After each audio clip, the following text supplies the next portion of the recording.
In this testing code, you can see that the rendering of a component is written multiple times for each test.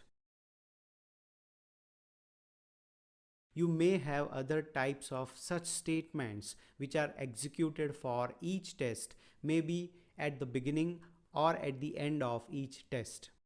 To handle such a situation in a better way, you have beforeEach and afterEach methods.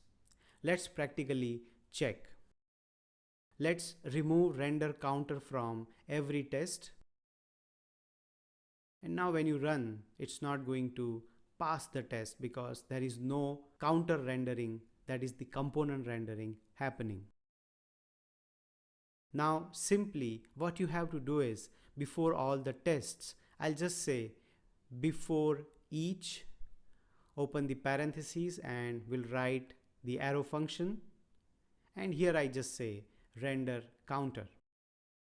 This method means that before each test, this code should be executed. So whatever you put inside this method, that is inside this beforeEach, will execute before each test. Let's just save this, and you see that again the tests are working fine. The way I have written beforeEach here, you can write afterEach, and the code which you put inside the afterEach method will execute after every test is done.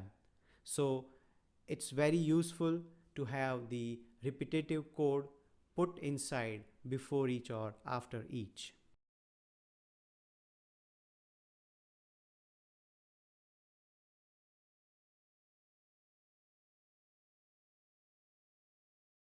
Normally you see that the cleaning process, the memory cleaning or container cleaning, we put inside the afterEach method, and the component rendering and other initial stage coding we put inside the beforeEach method.